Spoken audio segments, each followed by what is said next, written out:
Hi everyone, Marian here. Welcome back to my channel. In today's video, I'm going to talk about a bit of a sensitive topic, but one that I want to just be honest and share with you guys. And that is about how am I doing, like reality mental health checkup and the reality of getting hate online. So let's jump in. If you're new here, hi, my name is Marian. I make videos about being a mom and being a Jewish mom online, and sometimes that brings in some pretty hurtful comments. So I want to just kind of chat with you guys about like what things are like right now, how I'm dealing, how I'm feeling, and also just kind of talk about mental health in general, which brings me to the sponsor of today's video, which is BetterHelp. Thank you so much to BetterHelp for sponsoring this video. I personally use BetterHelp, and they were so critically helpful for me when I was postpartum. What I love about their services is that you can personalize and use them how you want, which is so unique in the therapy world. I find it really hard, if not impossible, to take at least an hour and a half of my time between driving there and coming back home, minimal, to go to in-person therapy. And I also find it extremely expensive, oh my goodness, in the DC area. Rarely did I never covered by insurance, and just really tough. So although I absolutely love therapy and think it's so helpful for everybody, there are so many obstacles in the way, and I think BetterHelp's an amazing service and platform that offers it in a convenient, easily accessible, and affordable way. The new year is such a good time to work on some personal development goals. I know I have found talking to a therapist super helpful in achieving them. Sometimes you don't even realize what your own emotional blockers and obstacles are. Can be so helpful with stress management, anger management, basically just helping you through any challenge that you might be working with. I'm really thankful to BetterHelp for sponsoring this video because they really are such a helpful tool in starting therapy and making it so much easier and less intimidating for so many people, including myself. Go on their website and get matched up with one of their 30,000 therapists that are in network, and you can select one based on your needs, preferences, and location. When you get started, you'll fill out a questionnaire that'll ask you questions about what challenges you're going through and what kind of therapists you'd like, and then BetterHelp can match you with a therapist that's right for you. You'll be matched in most cases within 48 hours. And if you feel like that therapist isn't a great fit, you can switch. If you're interested to learn more, click the link in the description of this video, which will also give you 10% off your first month of BetterHelp. I hope this is a great year for all of us on our mental health journey.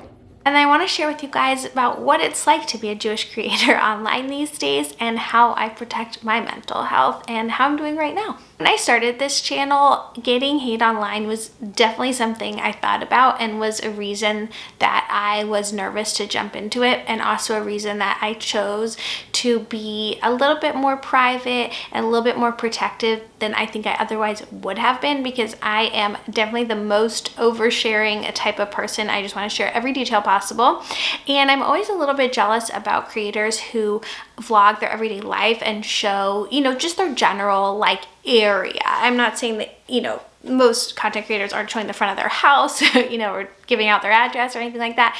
But they, are a little bit more free, like they live in, this kind of neighborhood, that sort of thing. And they'll just be more open to sharing that. And what's also nice is I love, knowing local creators who are near me and getting all the recommendations for the best restaurants and things like that. So things like that are just a few of the things that I think are just kind of off the table when you are in a content space that is more, targeted, let's say, and brings out, some of the more harmful comments online. So there's just a lot of kind of extra precautions and thoughts that I take into when I make content, and that I have done from the beginning. But I also feel like every one of us has to share our truth and just speak from our heart. And so it's important to be cautious and careful, but to also just be honest and open at the same time, if that makes sense. So I have a pretty thick skin, and most of the comments online, even if they are sort of anti-Semitic in nature, I really don't take to heart, and I try, just to kind of brush it off. I get a true range of interesting, weird comments of a lot of them are, kind of trying to proselytize. Some of them are, you know, like you need to embrace this religion or that religion, that sort of thing. I get some comments from other Jewish people who are speaking against my style of Judaism, so I get those too. And then I get all sorts of just, you know, random hate comments like, you touch your hair too much. That's my number one. I look over there because that's where the screen is of my camera. And I know you're all like, okay, well, don't do it. I get it. It's a terrible habit, but it's sometimes my eye just naturally goes to like the mirror, the screen, to see what make sure the camera's getting what I need it to get, rather than looking at the barrel of the lens, which is then I'm looking at you guys. So my number two most common comments are, don't look at the screen, look at the camera, and stop touching your hair. And I try so hard to do those. I really do. But I obviously wouldn't really call those hate comments. And then of course I get the random, you know, comments on my looks or, you know, things like that. And those random ones really just more make me laugh, especially if there's something, let's say like me and my husband had an argument about, you know, like something about, I don't know, it's kind of a bad example, but like, you know, if we argued about where to put something in the kitchen or how to design a certain space, and then like someone comments, you know, that kind of thing. But of course, recently there's been such a rise in anti-Semitism and, you know, more hateful comments online. And I just have really strong comment filters on and things like that. So that's really, really helpful. So my first advice for anyone who's in this space is to, you know, for anyone who's in any kind of online content space, is to use the platforms as the tools on the platforms as best you can. Create a safe space. So that means, I know a lot of people on Instagram who just turn off their comments or turn off their DMs. I haven't had to do that, but I definitely have a lot of word filtering in place. Unfortunately, that means I miss a lot of comments. So I get a lot of messages from people saying their comment was deleted or how come I haven't replied to them. And often it's because they're using a word that I've highlighted to the app or the algorithm as like a sensitive word and to not show it. And of course, you know, some people are using those words innocently or about something else, but unfortunately that's just kind of what it takes. So I think for me personally, my mental health was really, really affected by everything that has happened in the past year. But at the same time, I feel like it has made me just so much more sensitive and appreciative of everything in life, because you know, it's just so clear that, you know, life is just unexpected and, you know, you never know what can happen. So it's made me like want to just celebrate every moment and treasure every moment. And of course, it's given me so much more patience and grace with my kids, because I see them as like my perfect little angels and I just want to hold them close to me all the time. And so, you know, any like bad behavior, even though I do my best to correct it and try and raise them right, I have a hard time like being really stern with them and enforcing, you know, strict rules, because I just am like, oh, everything with them is so precious and they're growing up so fast. And then aside from being a content creator online, I think I've had such a shift in my life, you know, and in my mental health, because my kids are finally out of the baby stage. So my youngest is 2, but he's like a big 2. He's more like a 3-year-old, honestly, in every way. Like he talks in full sentences. He runs and wrestles with his brothers. He can like, you know, he totally handles himself like a big kid. And actually we had, for the first time, he went from his mommy and me class. So in January it becomes just a me class, just a toddler class, and the mom stopped going. So like he had that big transition and everyone was like, how was his first day? Like, how'd it go? And I knew it would be fine. First of all, he loves his teacher. He's known her since he was born. And we obviously had been doing the mommy and me class for the past few months, and we did another one the year before. But most kids, you know, are a little bit hesitant to like leave their mom and just walk in the class, but he literally ran in. He was so excited to go to school, did not look back. I was like, bye, Zachy. But I honestly wasn't too emotional about it. I think because like, you know, I knew it was coming and I was excited for him.